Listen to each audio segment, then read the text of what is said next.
Welcome to my YouTube channel. आज का जो टॉपिक है हम डिस्कस करेंगे, अगर आपके दादा, चाचा, ताऊ, पापा पट्टेदार या फिर कोई भी जमीन का बंटवारा नहीं कर रहा है तो ऐसे में आपको अगर अपना हिस्सा लेना है तो उस हिस्से को आप कैसे ले सकते हैं। देखिए, काफी बार आपने देखा होगा कि जो आपके चाचा, ताऊ या फिर आपके फादर के पास प्रॉपर्टी आ गई है आपके दादा की, लेकिन उसके बाद आपके जो फादर हैं, आपके जो भाई बहन हैं, वो इंटरेस्टेड नहीं है, वो बाहर रहते हैं जमीन लेने में, लेकिन आपको तो जमीन लेनी है अपने हिस्से की, या फिर आपको उस जमीन में अपना घर बनाना है या फिर कुछ भी करना है। कहने का मतलब है आपको अपने हिस्से की जमीन चाहिए। अब इससे रिलेटेड काफी क्वेरीज थी कि मैडम अगर अपने हिस्से की जमीन हमें लेनी है तो उसके लिए क्या प्रोसेस है, उस पर आप वीडियो बनाइए। तो मैंने सोचा कि जब ये जो टॉपिक है इतना डिमांडिंग है तो चलिए इसी के बारे में आपको फुल इन्फॉर्मेशन दे दी जाए। तो मेरी इस वीडियो में बने रहिए, लास्ट तक मैं आपको पूरा प्रोसेस बताऊंगी कि आपको कैसे अपने हिस्से की अलग से जमीन कैसे लेनी है। क्योंकि जो जमीन होती है, दादालाई जो जमीन होती है, उसमें से अगर वो जो जमीन आपके दादा से आपके फादर के पास आ गई है और उसके बाद आपको मिलेगी, कहने का मतलब है आप सीधा दादा वाली जमीन से अपना हिस्सा नहीं ले सकते हैं।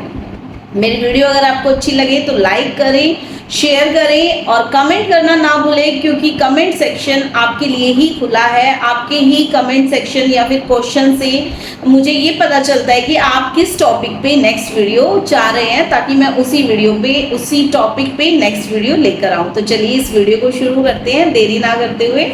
तो देखिए, मैं आपको सबसे पहले ये बताना चाहूंगी कि जब भी किसी प्रॉपर्टी को डिवाइड करते हैं, डिवाइड करने के लिए तो आप क्या करते हैं कि आपके पास डॉक्यूमेंट होना एक बहुत ज़रूरी है। मैं काफ़ी बार अपनी इंस्टाग्राम रील्स में भी आपको छोटी छोटी लीगल अपडेट से अवेयर करती हूँ। तो अगर आपने मुझे वहाँ फॉलो नहीं किया है तो जल्दी से जाइए, डिस्क्रिप्शन बॉक्स में लिंक है, वहाँ पे जाके मुझे फॉलो कीजिए। तो देखिए, बंटवारा करने के लिए सबसे पहले आपको क्या करना होता है, आपको ब्लॉक ऑफिस जाना होता है, उसके बाद तहसील में जाना होता है। कहने का मतलब है ये जो इनिशियल प्रोसीडिंग है, यहाँ से बंटवारा लेने के लिए सभी की कंसेंट होना बहुत ज़रूरी है। अगर आपके सारे भाई बहन अगर कंसेंट दे रहे हैं तो वहाँ से बहुत इजीली आपको अपने हिस्से की ज़मीन मिल सकती है। वहाँ सबके नाम जो है ज़मीन कर दी जाएगी, रसीद काट दी जाएगी और जो जमाबंदी है वो आपके नाम कर दी जाती है। लेकिन अब बात ये आती है कि अगर आपके भाई बहन बाहर रह रहे हैं, वो कंसेंट नहीं दे रहे हैं या फिर वो इंटरेस्टेड नहीं है ज़मीन लेने में, तो ऐसे में आपको क्या करना है, क्या प्रोसेस है ऐसे में, कि ऐसे में आप कैसे प्रॉपर्टी का अपना हिस्सा ले सकते हैं। देखिए, सबसे ज़्यादा प्रॉब्लम आती है कि जो पार्टीज होती हैं, वो पार्टी कोई भी हो, आपके अगेंस्ट अगर एक भाई खड़ा हो गया है, वो कह रहा है कि मुझे तो इतनी ज़्यादा, मतलब कि बिना डिवाइड किए हुए प्रॉपर्टी में मुझे घर बनाना है, वो ज़्यादा प्रॉपर्टी में घर बना लेता है, तो लड़ाई हो इन छोटी छोटी बातों पे। उससे पहले बेटर है कि आप इस प्रॉपर्टी में से अपना हिस्सा ले लें, और उसका जो लीगल प्रोसेस है वही मैं आज आपको बताने जा रही हूँ। सबसे पहले आपके पास खतियान होना बहुत ज़रूरी है। देखिए, हर एक स्टेट में इसको अलग अलग बोला जाता है, तो आप अपने स्टेट के अकॉर्डिंग इस टर्म को यूज़ कर लेना। खतियान में मैंने आपको पहले भी बताया हुआ है कि सर्वे से जो लास्ट सर्वे हुआ है उससे लेके पीछे तक का जितना भी रिकॉर्ड होता है वो सारा खतियान में दिया जाता है। ठीक है, अगर आपको खतियान निकलवाना है तो आपको खसरा नंबर और खाता नंबर पता होना बहुत ज़रूरी है। और सेकंड चीज़ मैं आपको बताना चाहूँगी कि अगर आप खतियान ऑनलाइन निकलवा रहे हैं तो ऑनलाइन सिर्फ आप स्टेटस, खाता नंबर वगैरह देखने के लिए ही उसको यूज़ कर सकते हैं, वो सर्टिफाइड कॉपी नहीं होती। लेकिन जब आप बंटवारे के लिए, पार्टीशन के लिए अगर जा रहे हैं तो आपको जो खसरा, जो खतियान है उसकी सर्टिफाइड कॉपी आपके पास होनी बहुत ज़रूरी है। क्योंकि अगर सर्टिफाइड कॉपी नहीं होगी तो यही वो मेन इंपॉर्टेंट डॉक्यूमेंट है जो आपकी एप्लीकेशन के साथ लगेगा। तो मेरा आपको सजेशन यही है कि सबसे पहले खतियान आपको निकालना आना चाहिए। और अगर आपको नहीं पता कि खतियान कैसे निकलवाना है, या फिर आपके पास प्रॉपर्टी कोई डॉक्यूमेंट नहीं है, खाता नंबर नहीं है, खसरा नंबर नहीं है, तो उससे रिलेटेड मैंने एक वीडियो ऑलरेडी पोस्ट किया हुआ है, जाइए वहाँ पर प्रोसेस चेक कीजिए कि क्या प्रोसेस रहता है। तो अब अगर आपने सर्टिफाइड खतियान की कॉपी निकलवा ली है, इसके बाद आप क्या करेंगे कि जैसे ही खतियान की कॉपी निकलवा लेते हैं तो अब रोल में आती है वंशावली। सेम ये भी वही चीज़ है, स्टेट टू स्टेट इसके नाम डिफर करते हैं। अब होता क्या है ये, इसमें वो एक तरीके से जो हिंदू सक्सेशन एक्ट में हम पढ़ते हैं सारा डिटेल्स लिखा होता है कि जो प्रॉपर्टी है, मैं एग्जांपल के थ्रू आपको बताना चाहूंगी कि आपकी प्रॉपर्टी दादा से, आपके परदादा से आपके दादा के पास आई बंटवारा होके, उसके बाद आपके चाचा ताऊ और आपके पापा में आई। अब चाचा ताऊ से आपको कोई मतलब नहीं है, आपको आपके फादर की प्रॉपर्टी से मतलब है। अब आपके फादर के कितने बच्चे हैं वो मेंशन कर दिया जाएगा। अब उन बच्चों को कितनी कितनी प्रॉपर्टी जाएगी, कितना कितना हिस्सा जाएगा, कितना शेयर जाएगा, उन सारी जो वो डिटेल होती है वो जो लिखी जाती है, एक रिपोर्ट बनाई जाती है, उसको वंशावली बोली जाती है। देखिए ये जो बनाते हैं सरपंच होते हैं, ये भी हर स्टेट में आप जैसे प्रधान, उप प्रधान, हर कोई अपनी लेटर पैड पे बना के देता है, उसको सर्टिफाइड करते हैं। और जब ये डॉक्यूमेंट आपके पास आ जाता है तो इसके बाद आप एक एप्लीकेशन मूव करते हैं।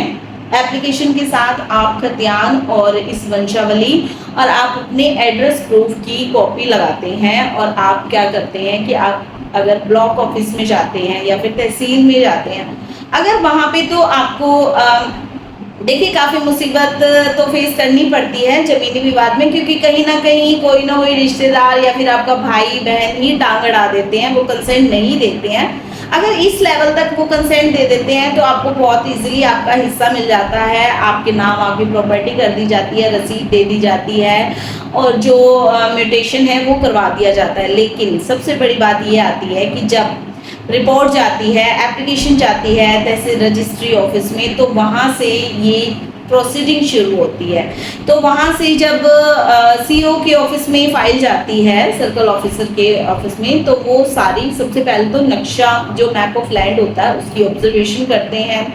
जो खतियान आपने दिया है उस डॉक्यूमेंट का इंस्पेक्शन किया जाता है, वंशावली का इंस्पेक्शन किया जाता है। उसके बाद एक एलसी अपॉइंट किया जाता है, वो किसी भी ऑफिसर को अपॉइंट कर सकते हैं या फिर किसी भी कोर्ट के जो प्रिजाइडिंग ऑफिसर होते हैं उसको भी भेजते हैं। अब उसका भेजने का मेन पर्पस क्या होता है कि आप जो जिस जमीन की पार्टीशन की डिमांड कर रहे हैं अपने हिस्से का, तो वो देखने के लिए साइट पे विजिट करना होता है और वहाँ से एक रिपोर्ट रेडी करनी होती है। अब इस रिपोर्ट को रेडी करने में ही सबसे बड़ी दिक्कत आती है। देखिए हो सकता है आपके किसी भाई या आपका कोई भी जो भी XYZ है वो यहाँ नहीं रह रहे हैं, तो वो अपनी कंसेंट फोन पे नहीं दे रहे हैं, तो हो सकता है उनकी फैमिली यहाँ है, तो सेकंड चीज़ आप उनकी फैमिली से भी कंसेंट लेटर ले सकते हैं। या फिर वो ये कह रहे हैं कि हम एग्री नहीं है इतने पार्टीशन पे, क्योंकि जो रिपोर्ट रेडी होती है वो सबकी कंसेंट से होती है सारी की। ऐसा नहीं होता कि आप ये बोलेंगे कि मुझे तो हाईवे की साइड ज़मीन चाहिए या फिर इस साइड का ज़मीन चाहिए, नहीं, सबकी वेलफेयर को देखते हुए उस जमीन का पार्टीशन किया जाता है, सबकी कंसेंट ली जाती है, एक रिपोर्ट तैयार होती है। उस रिपोर्ट के बाद ही आपको जो है वो पार्टीशन जो आपके हिस्से की जमीन है वो दे दी जाती है। लेकिन आपके लिए जो इम्पोर्टेंट डॉक्यूमेंट है वो खतियान है और वंशावली है और आपके एड्रेस प्रूफ है।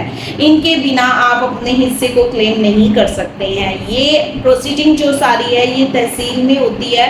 अगर यहाँ से आपका जो है पार्टीशन कर लिया जाता है तो बहुत अच्छी बात है, क्योंकि इसको करवाने में भी बहुत दिक्कत आती है। जैसे मैंने आपको बताया, अगर प्रॉपर्टी आपके दादा के नाम है तो आप हिस्सा मांग ही नहीं सकते, क्योंकि सबसे पहले तो प्रॉपर्टी आपको आपके फादर के नाम करवानी पड़ेगी, उसके बाद ही आप उसमें से अपना अलग से हिस्सा लेते हैं। देखिए काफ़ी बार जमीनी विवाद को लेके हम देखते हैं कि एक भाई ने तो बहुत ज़्यादा हिस्से में घर बना लिया और दूसरे भाई को वो ज़मीन नहीं दे रहे हैं, तो मजबूरी में फिर उस भाई को ये एक्शन उठाना पड़ता है और उसे अपने हिस्से को लेने के लिए फिर कोर्ट कचहरी के चक्कर काटने पड़ते हैं। तो ये एक इनिशियल स्टेज की प्रोसीडिंग है कि आप तहसील से या फिर बिना कोर्ट कचहरी जाए अपने हिस्से को कैसे ले सकते हैं। तो अगर आपके पास ये डॉक्यूमेंट है तो आप इसको प्रोसीड कर सकते हैं। एक और चीज़ मैं बताना चाहूँगी, अगर सभी मिलके आपके भाई बहन मिलके अगर कंसेंट देते हैं तो जो इस प्रोसीडिंग का खर्चा होता है वो सब में डिवाइड हो जाता है, को शेयरर होते हैं उन सब में डिवाइड होता है। लेकिन आप अकेले जा रहे हैं अपना हिस्सा लेने,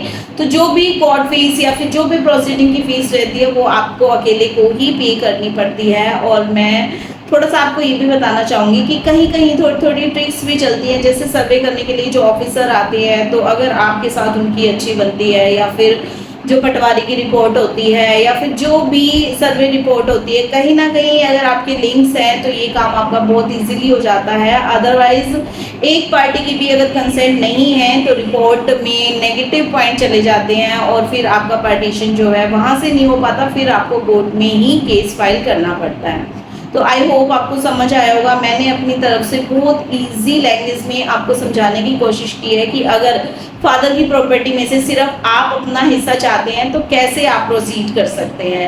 मेरी वीडियो आपको अच्छी लगी हो तो लाइक करें, शेयर करें। मैं ये सारी वीडियोस आपके लिए ही लेके आती हूँ ताकि जो ऐसी प्रोसीडिंग्स हैं जो इजी तो हैं लेकिन आपको नहीं पता, जिसकी वजह से आप उसको प्रोसीड नहीं कर पाते हैं।